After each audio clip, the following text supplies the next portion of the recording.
Welcome, everybody. Welcome to the Legendarium podcast. I am your host, Craig Hanks, here with another an interview episode, and I'm getting a little bit tired of these ones that make me feel simultaneously stimulated and wildly inferior. But we're diving into it anyway. I'm here with David Schlaefer. David, how are you?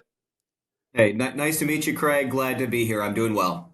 Good, good. Now, David Schlaefer is the author of, I want to get this right, the Far Northern Land Saga. Three Exactly. books so far. And we're going to be talking about those books. Now, the Far Northern Land Saga, what can that possibly be referring to? Well, I would try to give your whole bio, David, but I'm just going to say this: you're a foreign service officer with the U.S. government, and you have been stationed in the past in Finland, Yes. and you fell in love with Finland and its culture and myths and all of that, and that's what you have based a lot of this writing on. Is that right? Yeah, absolutely. I lived in Helsinki for 4 years while I was assigned to the U.S. Embassy. And that's definitely the period of time that I did a tremendous amount of research into Finnish Mm. folklore, culture, language, and set about the early stages of what eventually became this trilogy. Okay. So, and let me ask you this: is it a trilogy, or do you plan on going on with it, or is it three? And I'm out. Yeah. So the three books and I just wrapped up the third one. That is definitely a true trilogy, one story, right? Beginning and end, Mm. etc. There probably wouldn't be any sequels, but the possibility of prequels set in the same Mm. world are definitely there. So I'm thinking Okay. about it. I laughed because I saw the look on your face, and it's a look a lot of authors get, like, oh gosh, don't ask me. I haven't decided. I don't know yet. So that's perfect. That's perfect. Now, I do want to talk about your books, and we will, I'm sure, as the conversation goes. But I kind of want to approach this from a different angle first. You are you're a diplomat, a foreign services officer, and you are also an author, a fantasy author. Now, square that circle for me. How do you go from Okay. one to the other? How do you have time for this? Right. How did that work exactly? Where did that come from? The author Yeah, part of this. I think that I'm not sure about the author part as far as being a fan of fantasy literature. Mm. You'd be surprised probably at how many foreign service officers are really big fantasy fans. So it kind of, I don't know, goes with the personality or goes with the territory. But, in my case, I think it just all goes back to my childhood. I started writing at a very early age. I just really enjoyed doing it. Maybe part of it was because my mom was an English teacher. And Mm. so she was like drilling me when I was 3 years old or something to, start reading. And I kind of fell in love with myth and folklore and stuff like that at a very early age. And so when I was younger, I kind of, made some tentative things like teenagers do, or, kids do, writing a little bit of this, a little bit of that. But everything kind of came together for me, as I mentioned previously, when I got this assignment to Finland. And I really wanted to go to Finland. It was an incredible opportunity for me. When I was a little kid, my parents had all these sets of books, these Time Life books. Remember those? Mm. Oh And yeah. one of them was called, I think, Folklore of the World. Okay. And Mm. so it had a lot about Roman myth, Greek myth. There was a lot of Native American and indigenous peoples that were in there. And there were 4 or 5 pages about Finnish myth, and something called the Kalevala. Kalevala. Yeah. So not a lot of people have heard of the Kalevala, and one of the things I hoped my books Oh, would do was spur you are interest barking in. up You're barking up the right tree here. Okay, Yeah. we got a Okay. whole bunch of Kalevala Outstanding. fans. That's great. That's fantastic. And so, that's when I learned about the Kalevala, which is, the Finnish national epic, as they say, right? Mm, This collection of oral myths and traditions and legends that were collected by an ethnographer in the 19th century and written down for the very first time. And then these amazing characters. I mean, this is what Tolkien, drew on his hmm. source material, both for the languages that would become the Elvish languages, Sindarin and Quenya, etc., and also for a lot of the stories and a lot of the narratives that he wove into the Silmarillion and even some in the Lord of the Rings. And so I fell in love with that. I was fascinated by it, right? This is way pre-internet, so that's all I had, those 4 pages with these amazing illustrations, and always tried to learn more about the Kalevala and a little bit about Finnish language. And then this opportunity came, and I was able to go to Helsinki. Mm. And I was able to join the Kalevala Society, right? I studied Finnish for an entire year at the Foreign Service Institute. Yeah. Before going to Helsinki, I was the only student that entire year. Sometimes I didn't even have a student. And so that was like a singularly, lonely experience. I could speak with my teacher really well at the end of that year. When I got to Helsinki, I still couldn't communicate with anyone. But Oh yeah. all of that came together and it gave me an opportunity, which not that many Americans have, right? In Finland, in Helsinki, to immerse myself in that world and to study it and to think about it. I had already written articles and things like that about Tolkien, about Finnish, about language, etc. And it just kind of came together, and that is when the genesis of this project and this saga, because it was a saga for me too, came together. And I started at the very end of the tour that I was there to put pen to paper and then to create the story and the world. Yeah. There's so many things I can riff on with what you just said. I'll go back to something you said earlier that people would be surprised how many people in the foreign service are fantasy fans or writers or, Yeah. kind of obsessed with this stuff. It's funny you say that because I'm speaking to you from Salt Lake City and or nearabouts. And I remember when I went to school at BYU, hearing stories about BYU, the University of Utah, Weber State, and the immense amount of recruiting that the State Department and the CIA and the NSA would do in Utah because they just loved the foreign experience that all these former missionaries had had Right. with the Yeah. languages and Exactly. the living abroad. And it's probably no coincidence that Utah always ranks number one as the nerdiest state in the nation. Always, it's There not we even go. close. so, Outstanding. so we Outstanding. are, That's yeah, great. we're kindred spirits, I'm sure, in many ways.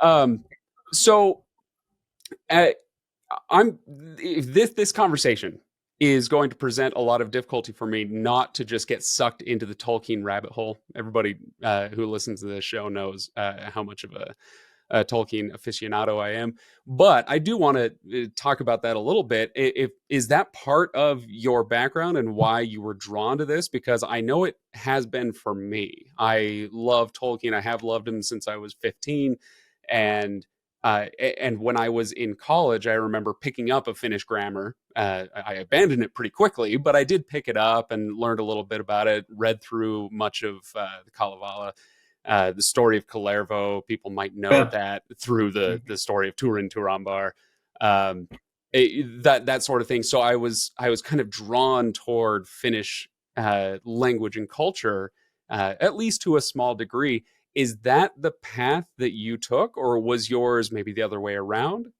Yeah, Uh, it's very, very similar actually. So I think we are kindred spirits, and your question is spot on. When I got to college, that was the first time that I ever had access to a copy of the Kalevala. hmm, And I was a huge Tolkien fan. You read The Lord of the Rings when I was in fifth or sixth grade, I guess, and just went on from there. So by the time I was in college, I had already read, the Silmarillion. The History of Middle Earth was starting, to come out at that time, and so I was devouring all that as it came out. And when I got to college and I began to read the Kalevala for the first time, even though scholars, other individuals had written about this or commented about it, I was unaware of it. I was reading the story of Kalervo, Hmm. right? And I kind of knew about the connections between Tolkien and Finnish from articles I had read and snippets here and there. But I started to read that, and I'm like, this is this Turin. This is Turin Turumbar, right? It was so obvious to me. And kind of funny, right? This 21-year-old having this whatever a cathartic experience, or oh my God, this is where it came from, as if nobody else was aware of that. Oh, Uh, that's but the uh, joy of youth, but David. it That's was I amazing, love it. right? Exactly. I discovered this. I had seen this. And the connection between the two for me really started there. Yeah, I had like notebooks and everything where I was actually writing. Here is a narrative, or maybe something that's descriptive, or whatever that I have found in the Kalevala that seems to be an analog or an influence to something in Tolkien's world. It could be linguistic, and I did try to Mm, study a little bit of Finnish on my own, and I saw the connections, especially the way that Tolkien wove something called vowel harmony into his languages, and mm, Finnish language is completely based upon this concept as well. And then again, just the narratives and the characters. There's a little bit of Wainamoinen and Gandalf. There's a whole lot of Wainamoinen and Tom Bombadil, mm, which was, the character that he created for his kids at first. Some of Tolkien's writings that aren't as well known, like the Father Christmas letters and everything, absolutely, you can see the Kalevala, you can see Finnish folklore, you can see all of that, in those stories. That's what he was reading at that time, and that's what he was adapting for his kids. So it's really neat. It's really cool. I have written a couple of articles on this. It's been a while, about 10, 15 years ago, had a couple of articles published, and that did inform what I did later, then obviously in my own work to some extent. yeah. If somebody came to you and said, "Hey, you speak so passionately about the Kalevala, and I kind of want to dig into it and try it myself," how would you recommend that they go about doing that? Do you go to the library, grab a copy, and start at page one, or do you have stories that you point people toward as an entry point? Hey, try this and see if you like the flavor of it. Does that make sense? Yeah, probably so. And I think what I would tell folks is just like to flip around a bit, Mm, right? So it's not as accessible starting at page one and reading all the way through. I've read some of it in Finnish. It's very difficult for me to do, although it's certainly improved by Finnish by trying to do that. But it is that when you're reading an English translation, sometimes even a very good one, the language is going to be somewhat stilted. It's very, very literary. mm, I think for younger people in particular, it's not going to be a voice, let's say, that they're very used to. It's not quite like reading Shakespeare. But there are certain stories I think that do really stand out. The story of Kalervo is one. There are lots of proverbs that are really fascinating. There are lots of origin stories that are really important in Finnish myth and that are really cool. The origin of beer, the origin of snow and winter weather, etc., and the personification of the main antagonist in the Kalevala, Lohi.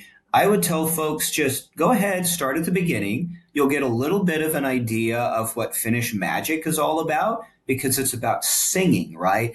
That is the whole thing of the Kalevala. Spells are cast, magic is mm, made, magic is done through singing. Wizards are singers. The Finnish word for singer is literally the word that is used.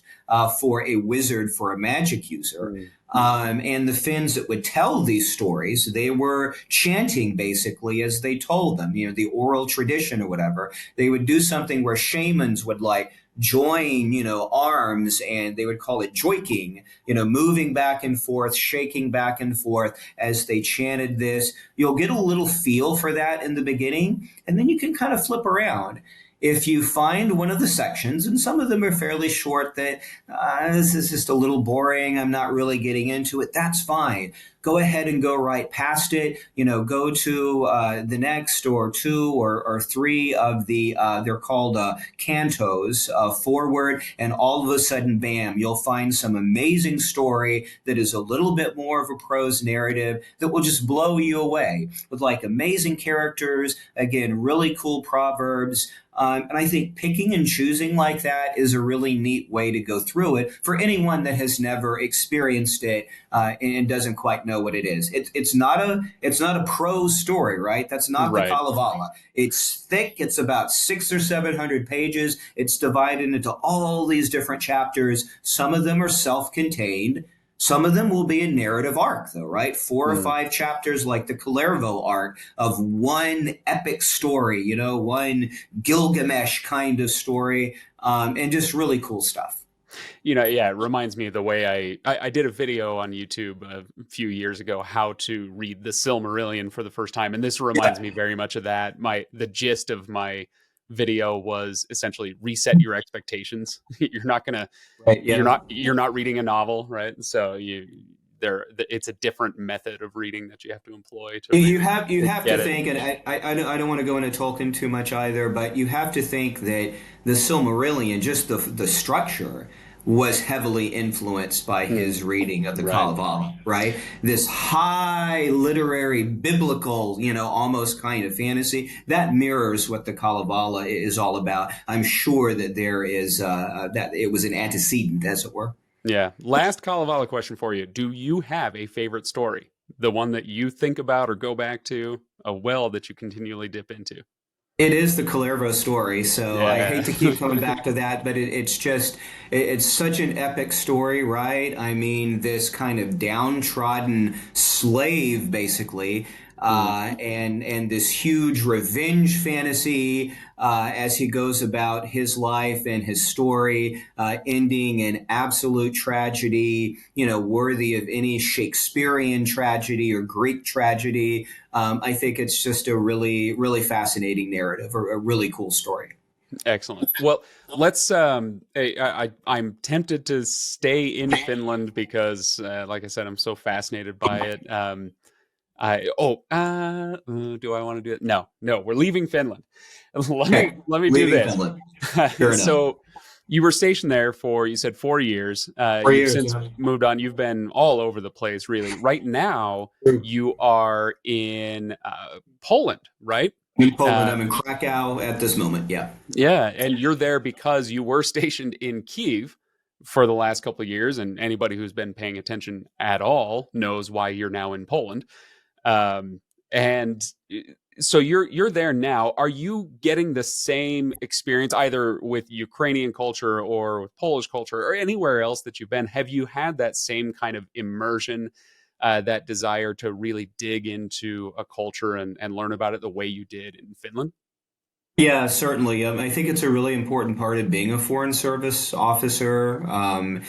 If you're going to really understand any country, you have to be at least somewhat conversant in its history, in its deep culture. Folklore is a really big part of that. And since I'm so interested in myth and folklore, before I've gone to any country, any assignment, and I've served in Brazil, in Mexico, in Finland, in Japan for 4 years, in Tokyo, in Iraq, in Romania, and now in Ukraine, and kind of going back and forth between Ukraine and Poland. So one of the first things that I do is to do research into folklore and mythology, and kind of try to get an idea of what that can tell me about the contemporary culture, and motivations, let's say, and drivers, of that people today, circa 2023, as it were. I think a lot of Foreign Service officers do that. That's one of the cool things about myths or folklore. It is a window into that culture, and into those people. It's a temporal window because you're looking at kind of a misty lens from the past to a certain extent.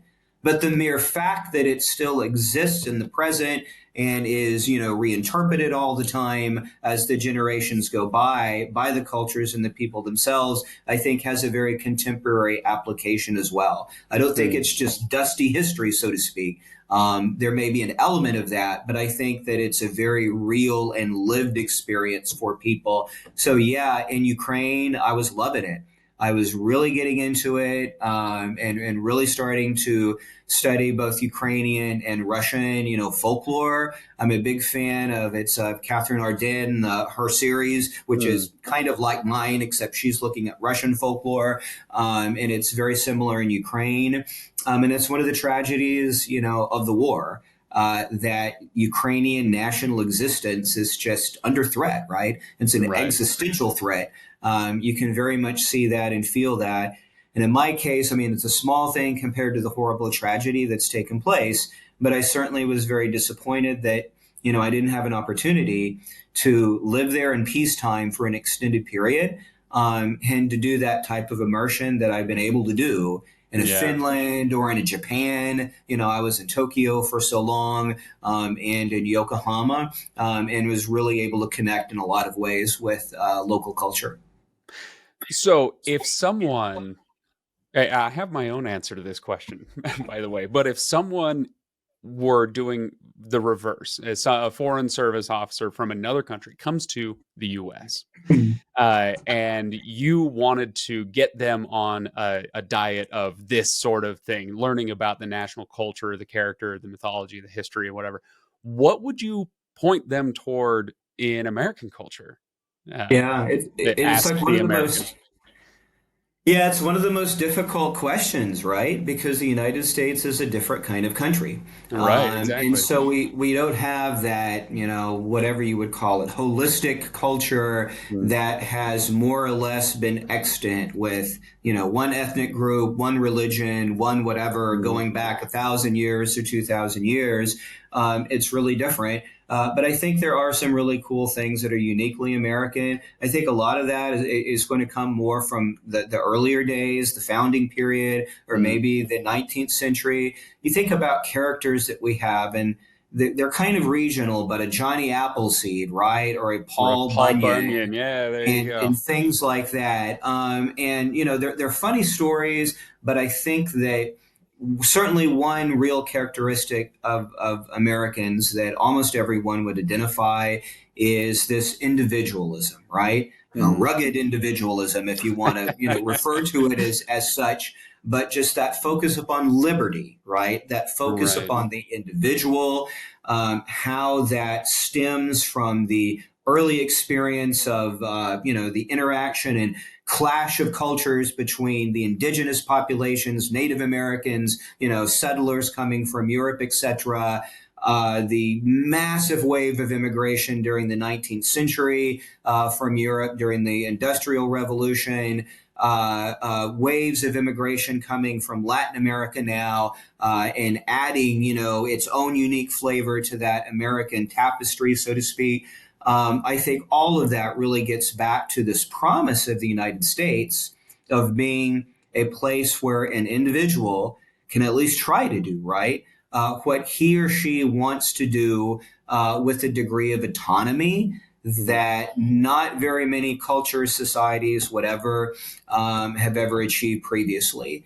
And so I think some of the old myths and tales that we have, you just see that autonomy, that liberty, that whatever. And I would point individuals, I think, to stories like that, and myths and tales like that, as a good way to even understand Americans even to this day. That's what Alex de Tocqueville did. Remember de Tocqueville, Oh yeah, Democracy in yeah. America? That's exactly what he did. When he wrote those amazing volumes that you read them today, and they're just as applicable today as they were, when he wrote them. And those are the exact stories and tales that he refers to as he's trying to describe to Europeans, these insane Americans that, they've taken everything we've given given them, but they've twisted it in this bizarre way, and you won't believe it. And Yeah. it's a good read, and he was a pretty humorous guy actually, and it's quite humorous in some places too.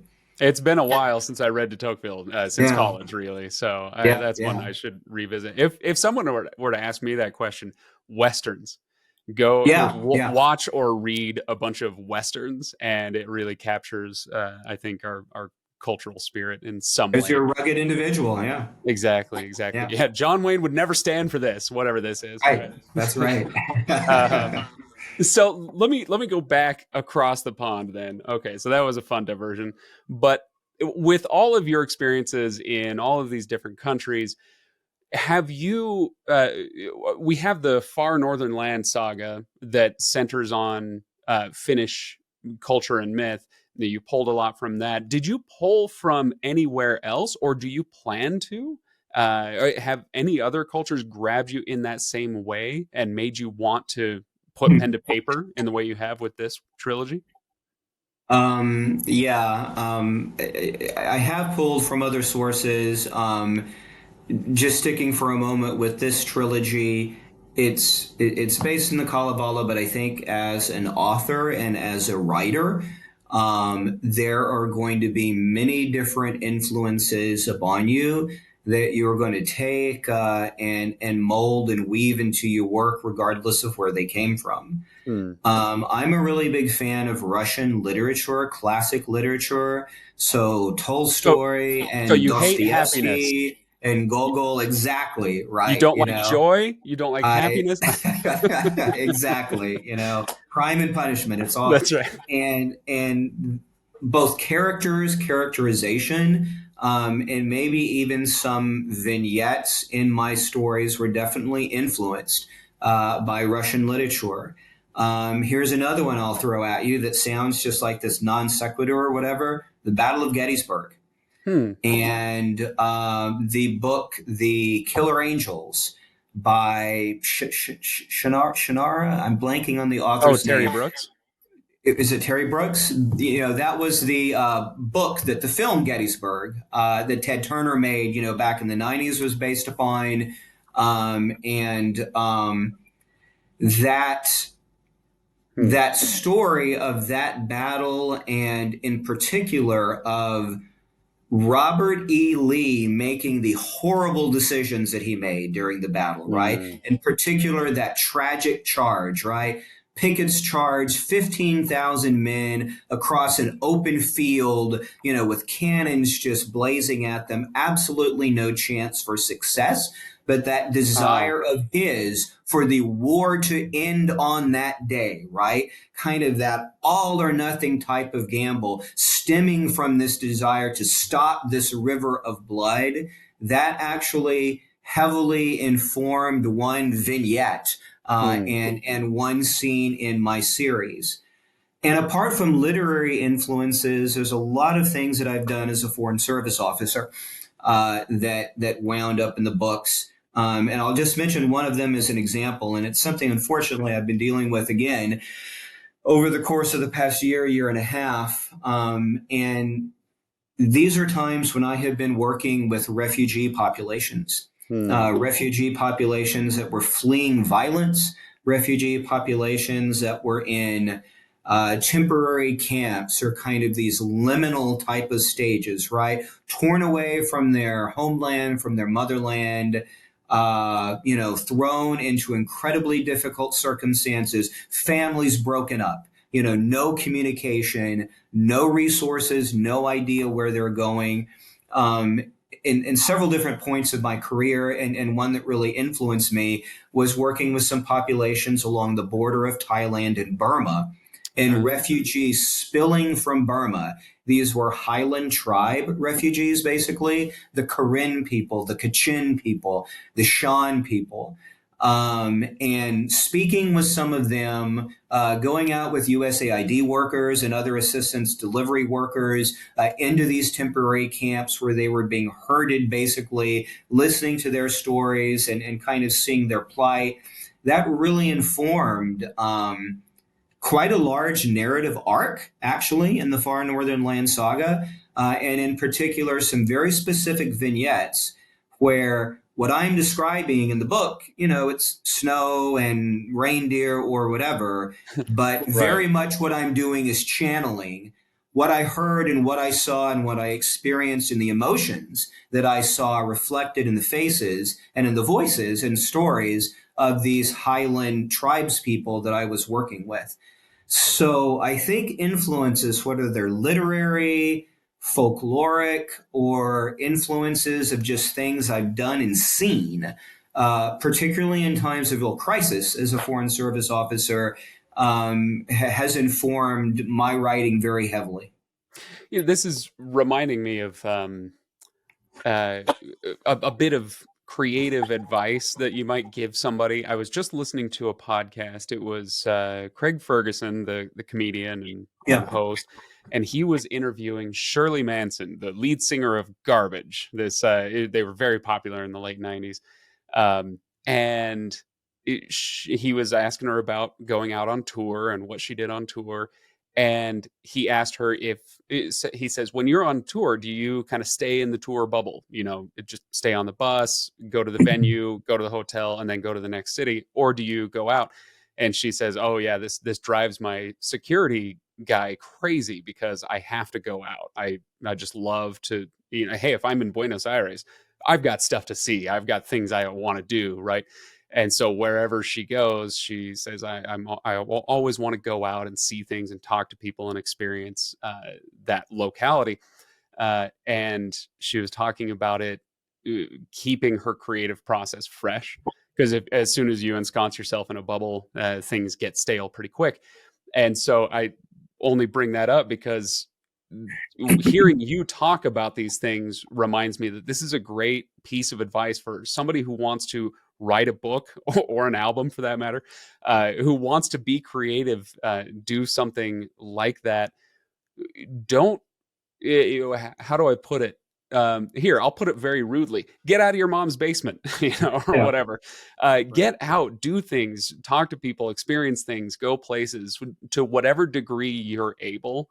Um, get out, and that will help your creativity. Is that fair? What do you think? Absolutely. I mean, those are the experiences that are going to inform your art, right? No matter what it Yeah. is, whether it's writing or some other medium. Absolutely. I think maybe you can think of, a handful of writers who lived kind of sheltered lives and maybe expressed an inner life that they had without having a lot of external experience. Victorian writers, the Bronte sisters, who Right. kind of sort of were like the governesses that they wrote about, even though the characterization, like in Wuthering Heights or one of these classic works is so amazing. But I think that's really the exception, right? I mean, Mm. it's kind of you write about what you know in a certain sense. In terms of knowledge or feeling, human emotion, it's not necessarily just facts or whatever, but just experiences that you have and that you see other people having and emoting and expressing. And I think that that's the kind of grist then that you use to weave the stories and tales that you come up with. And there's a lot of Foreign Service authors, actually. I'm certainly not the only one. There are so many that our little Foreign Service journal, that they call it, has like an annual piece on books that have been published that year by Foreign Mm. Service authors. And man, they're all over the place. I'm not the only fantasy writer in the Foreign Service. There are others, but you see, novels that are speculative fiction novels, a lot of historical novels. It makes sense based in a historical setting. Nonfiction, even poetry. It always amazes me when that volume comes out every year, and you kind of thumb through and see the things that people have come up with. And I think the commonality between all of them, you kind of know where they're coming from, right? They are Mm. channeling these experiences that they have had all around the globe into this art form, and weaving these stories, whatever genre they might be. Yeah. Yeah. Well, by the way, efforted this while you were talking a little while ago. The Killer Angels, that Gettysburg book. Right. I Okay. wanted to Yeah. make sure I was clear. Right. That's Michael Shara, Okay. Okay. Shaara. So when you said Shannara, of course, that Right. pinged my fantasy brain. Right. No, it was not Terry Brooks. It was That's Michael right. Shara. So if Right. somebody wants to Right. check out the Killer Angels, that's where that is. Anyway, okay. So let's then set aside a few minutes and pitch your books specifically. Your books, like I said, the Far Northern Land Saga. It starts with an easy book to pronounce, The Mark of the Bear Clan, and then it just goes off the rails from there. Okay, so the heir of Lemminkainen, Yep. You got it. and Very then good. Queen of Pohjola. Pohjola. Right. Oh, I'm Exactly. so close. And So my close. Finnish Right. is so rusty. Anyway, so people can check these out, but what are they going to find when they open up book one? Book one, The Mark of the Bear Clan. Right. They're going to be blown away and they'll never have read anything like it and they won't be able to wait to buy the next two books in the series. Okay.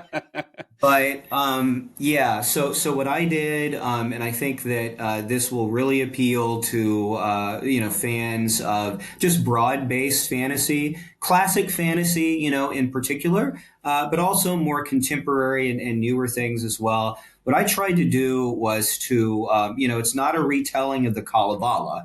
Mm, It was inspired by the Kalevala, but I took certain characters from Finnish folklore. Vainamoinen the wizard, Lemminkainen, who's the great warrior in the saga. There's no Kalervo in there, but certainly the panoply of Finnish. They're not really gods in the Kalevala, but let's say those angelic beings, etc.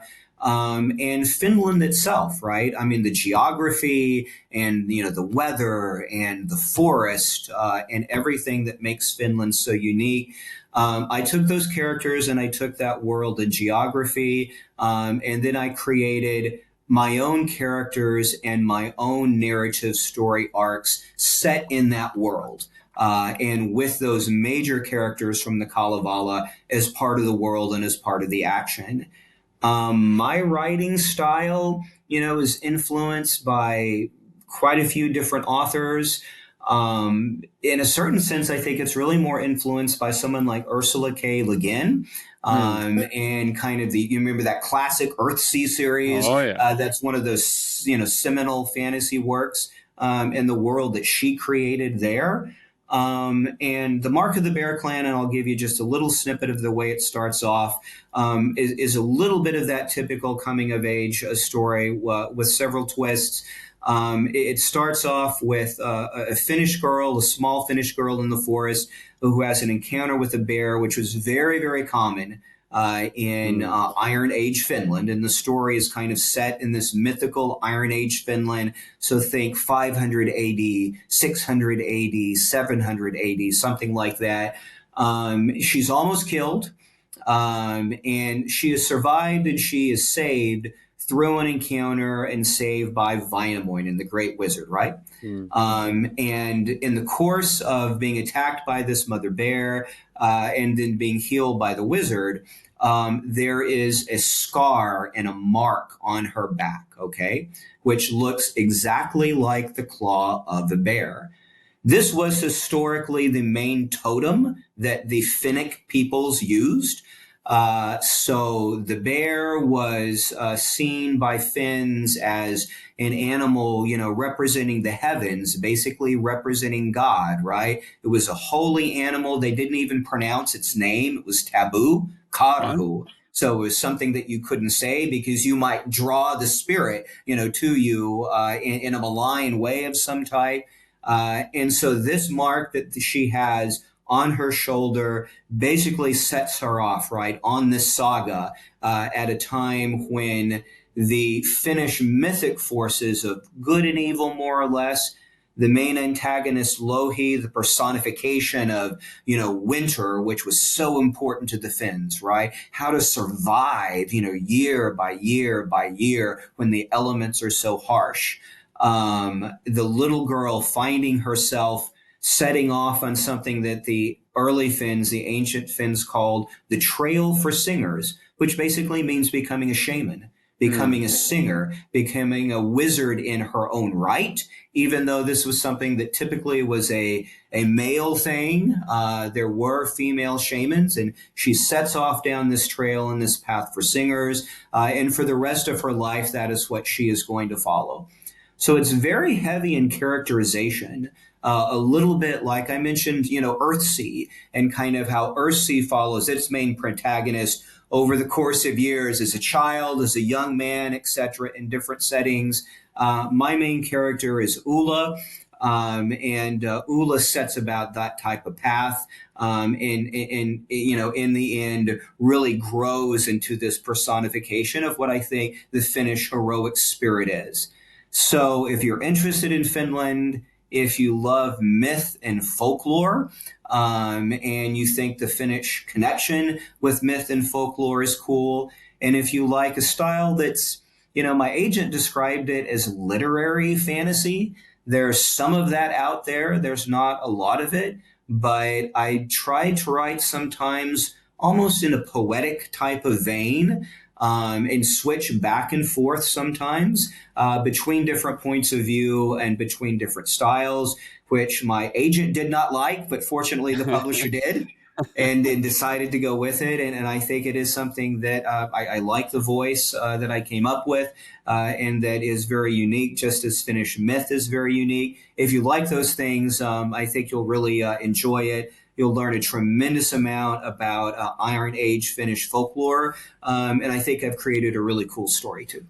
It's quite a pitch, and this is really I love this coming hot on the heels of the conversations I've had with a few authors in the last few months, who were writing from an Indian perspective. So a lot of the Mahabharata and Indian folklore and myths and retellings and adjustments that they made for their stories, and we just published, I think it was actually, gosh, was it the last episode I published?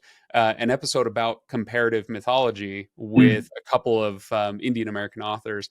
And um, this is just, it's kind of reminding me as you talk about these things, how many of these elements are all over the place, all over the world, but you get just that slightly different flavor. You mentioned earlier in the conversation being in, what was it, in Thailand and dealing with refugees there, and how that interpreted that in a slightly different way, just, hey, put it in snow and give Right, them right. reindeer and snow and all that stuff, where you just kind of, you change the flavors, you change the direction you come at certain elements or tropes from, and suddenly you have a fresh, interesting, different story that's telling you kind of the same basic things about human nature, about yourself, about your Right. life. That I love that universal sort of thing. story, as it were, right? The Yeah, yeah, one exactly. story. It comes in so many different flavors, but there is that universality to it, and that is, yeah, absolutely what I was striving for. Yeah, it's I adore that sort of thing. Go to a Native American museum in the southwestern United States. Okay, I've been to several. I'm from Utah. Okay, so we've got lots of those. Very familiar with that. And then when I visited, well, I haven't been to Finland yet, but when I visited Sweden and learned about the Sami people, the far, Right. far Yeah. northern kind of Yeah. Yeah. indigenous folks up there, seeing the just unbelievable similarities. You go to one museum and then you go to the other and you're like, wait a minute, which museum am I in? It takes you a second, and Right. it's just Right. the flavors are a little bit different, but it